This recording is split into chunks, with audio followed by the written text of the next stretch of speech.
What's going on mga kumpari? Hello mga kumpari, nandito tayo sa harapan ng ating Santuario de San Giuseppe, Shrine of St. Joseph, kung saan ito ang shrine na pinaglalagakan ng labi ng Holy Tomb of our founder St. Joseph Marelo. Yan, ito yung yan ako ganda. Ito naman ang si Umberto I. Ibig sabihin ang re ng Italia ng panahong yon. Re Umberto I. Yan, nakakabayo. Hindi po yan si St. James the Greater. Yan po si Re Umberto I, the King of Italy. Alright. Yan po. Ito naman ang pakikita ko sa inyo yung pinagsimulan talaga ng Oblates of St. Joseph. Yung Mikilerio. Saan ba yun? Napakalapit lang. Kayang-kaya nating lakarin. Dito nag-umpisa si Marelo na tawagin yung apat na mga kabataang nagnanais sumunod sa yapak ni Jesus at to serve the interest of Jesus like Saint Joseph. Kaya ang una niyang pangalan sa kanyang congregation ay Compañía de San Giuseppe, Company of Saint Joseph. Okay, so punta na tayo. Walking distance lang yon sa Santa Chiara, kung saan nasan ngayon ang ating mother house at yung ating ngayong pupuntahan natin ngayon yung ating pinagsimulan. Okay? Ang Mikilerio. Eto na po ang Mikilerio. Okay. Fossili viventi che il tempo ha dimenticato. Yan. Ito po. Yun o. Talagang antik na antik. Benefattori dell'Istituto.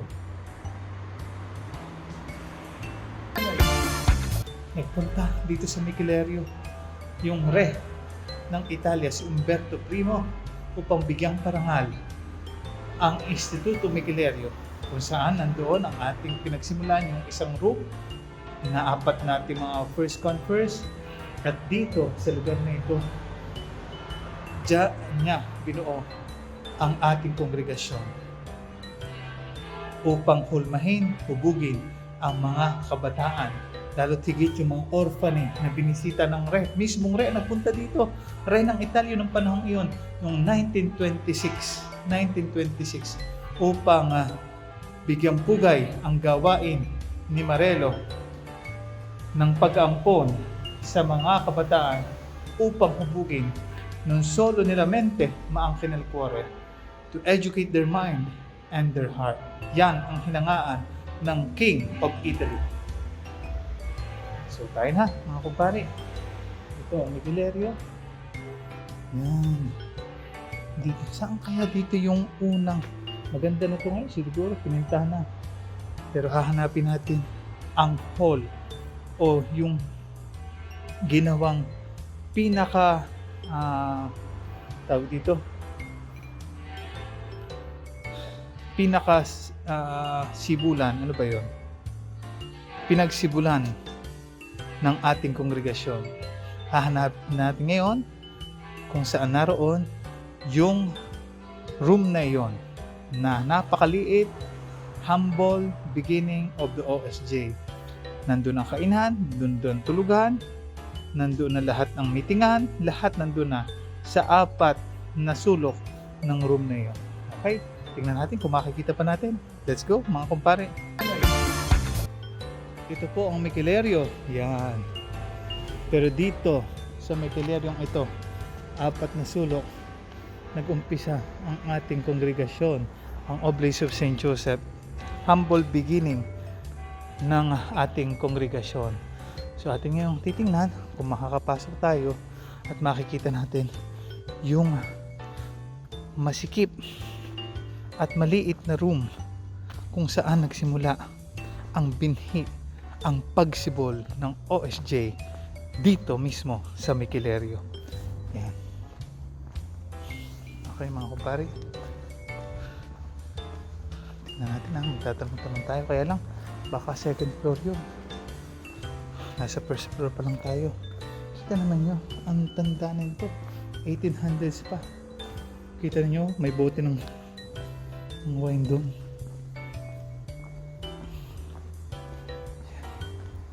Tingnan natin.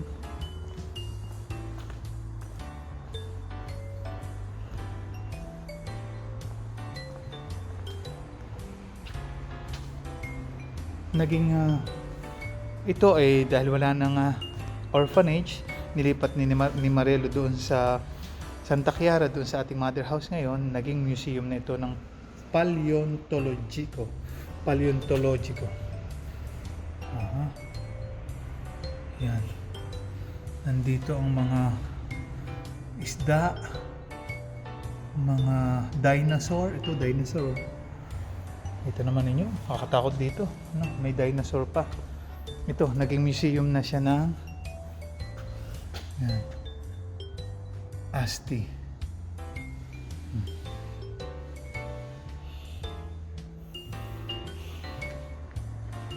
Pero titingnan, kita naman ninyo ang symbol ng Asti. Botelya ng alak. Because Asti is the best place in town where you can drink the best wine in the whole world. Okay? Dito ipinanganak at dito nagsimula ang OSJ at ang kongregasyon ni founder St. Joseph Marelo. Dito ang bayan ng ating tagapagtatag, ang ating mahal at banal na founder St. Joseph Marelo. Kaya ang OSJ ay kailangang matutong uminom ng healthy wine. Sabi nga ng mga doktor, hindi naman yung lalaklakin. 1 glass lang. That is good for the heart. Wine, hindi gin wine. Okay? Sige, let's go. Tingnan natin.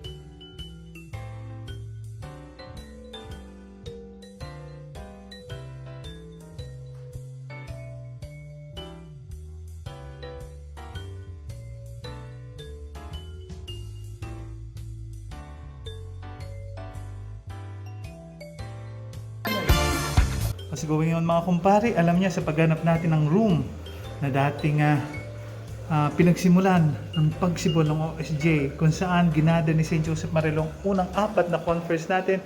Ito ang natagpuan natin. Nirenovate na nila, ginawa na nilang museum ng history ng Asti. At alam niyo, na-discover ko dito pala sa room kung saan most probably naging nagkaroon ng idea by the inspiration of the Holy Spirit si founder. Ngayon, narito ako ngayon sa room na yon. Naging museum na at ito ang natagpuan ko. Wow! Ginawa na nilang aquarium. May mga aquarium dito. Kita ninyo. Hindi ko mamimiss ang Pilipinas. Iba't ibang klase ng isda. Kita naman ninyo. Ganda oh. Siguro kaya nakarating ang mga OSJ sa Philippines dahil siguro inspiration ng Holy Spirit. Ang first country na pupunta ng OSJ ay Pilipinas kung saan maraming isda at we are an island. Kasi 20 years ago dito mismo sa ating kinatatayuan, ito daw po ay dagat bago pa magkaroon ng City of Asti. Dagat po ito. Pamaya, papakita ko sa inyo ang mga malalaking balyena, mga fossils na nakuhukay dito sa ilalim ng Asti.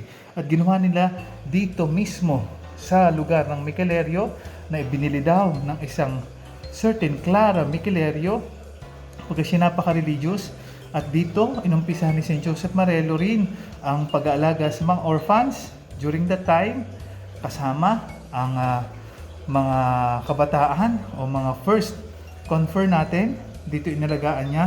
At ngayon, pagkatapos ng mahabang panahon, kasi nalipat na doon sa Santa Clara ang ating mother house, ginawa na ngayon itong museum. Wow! Ibang klase oh, ang Michellerio ngayon. Ang ganda-ganda na. May swimming pool pa ng mga isdang magaganda. May dilaw, may Liberal Party. Ano to? Anong partido to? DDS ba yan? Ito, may blue. One big fight. Go Ateneo. Kita ba niyo yung blue? Oh, yan oh. Yun oh, ang ganda ng blue. Yan oh. Yan. Kita ninyo? Iba't ibang klase na. Dito lang tayo makakakita sa Asti. Mismo sa Micalerio. Sa lugar kung saan itinatag ni St. Joseph Marelo. Ang ganitong kagandang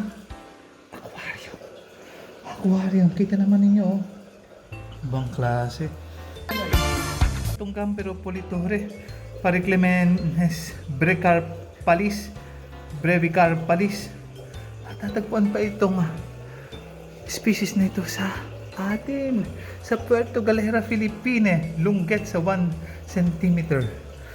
Yan, hahanapin natin yan sa Puerto Galera. Kita ninyo? Dati pala dito sa Asti. Itong Asti na ito ay malalim na karagatan na pinamumugadan ng ganitong mga species. Na ngayon, nawala na kasi ito naging lupa na. Makikita ito ngayon sa atin, mismo dyan sa atin mga kumpare sa Pilipinas. Imagine, ito palang lugar ni St. Joseph Marelo na Asti. Ang city niya ay dating karagatan, parang Pilipinas, ano? Maraming karagatan. Parang na-challenge ako, nakarating ako dito sa Asti, ano? Sa Italia, pero hindi ko pa gagalugad itong mga malapas ko Pilipina na sikat dito sa pag-aaral ng mga paleontologists dito sa Italia. Pero inyo, dati itong karagatan, ngayon naging kapatagan na at nahukay nila itong mga species na ito at pinag-aralan kung saan pa makikita.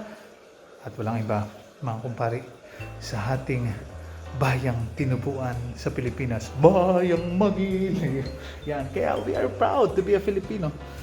We are proud. Richo di Mare. Cristaceo superiore, Morocco. Ito na may matatagpuan sa Morocco. Ito. Granchio del Coralio, Afrusta. Ito. Pilipina na naman. Puerto Galera, Filipina. Ito, napuntahan ko na to.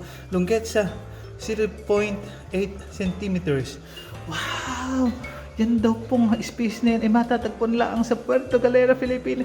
Yes! May nanalo na. Iba talaga ang Pilipinas. Kaya, I love Philippines.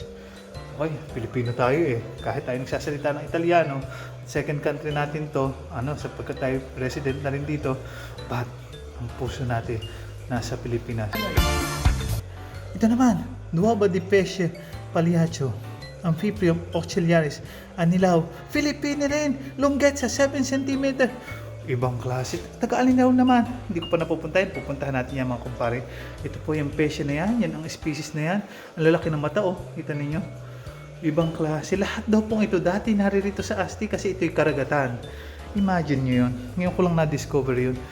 Matagal ako dito sa Asti pero ngayon lang ginawa itong museum na ito. Ngayon lang. Bagong bukas. Dito sa Micalerio. At dito pa ginawa ang museum na ito mismo kung saan nagsimula ang OSJ. Kaya nakakatuwa, no? Yan. Ito ang sungay ng Uro. Kita nyo, hinukay dito. May uro pa itong mga kahayupan dito sa Asti nung panahong iyon. Okay? Yan. Ito ay ano to? Mga buto ng Zona thoracica. Ito mga dinosaur na to. Yan. Natutuwa po ako kasi okay.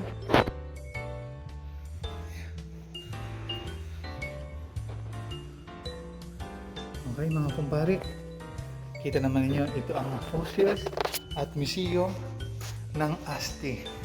Hindi lang ang Asti kung saan nagsimula ang OSJ dito sa Asti. Na na-discover natin na ito pala'y dati karagatang kagaya ng Pilipinas at ngayon napakaraming mga fossils dito na na-discover ang mga paleontologists natin ng million years ago at nakita natin mismo exclusive here in Micalerio kung saan nagsimula ang OSJ. Kaya mga minamahal kong mga kumpare, pasalamatan natin ang biyaya ng buhay. Pasalamatan natin ang biyaya ng karagatan. Pasalamatan natin ang biyaya ng istorya na nakita natin kahit fossil lang. Ang mga ito, nakita natin talagang nag-exist ang mga dinosaurs, ang mga dolphins at ang mga matitinding mga balyena na ganitong kalalaki pala. Wala ka na makikita ngayon sa buong mundo na ganitong kalaki. At dito makikita lang sa Asti ang balyenang ito na ganitong kalaki na hinukay ng mga Astillano, mga kababayan ni Marelo. At yan ang pagkakahukay oh. Dito na hukay. Yan. Pinagtiyagaan upang makita natin na talaga nag-i-exist. Napakaganda ng ginawa ng Diyos. Malaparaiso ang mundo. Kaya pasalamatan natin lagi siya. So yan, dyan natatapos ang ating vlog sa paghahanap sa room na kung saan nag-umpisa ang OSJ. Ang nakita natin ay museum. Ang istorya ng karagatan nung panahong una ng Asti.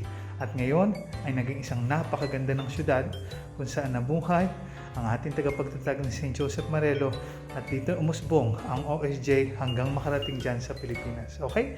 Kung nagustuhan ninyo mga minamahal kong mga kumpare ang vlog na ito, napasimula ng aming kongregasyon dito sa lupang tinubuan ni St. Joseph Marelo na na-discover natin ito pala po'y karagatan. Huwag kalilimutang i-hit ang like at mag-subscribe ka na rin.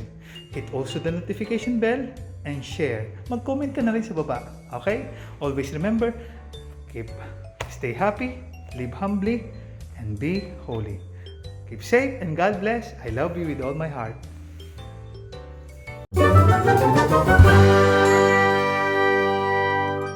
What's going on mga kumpare?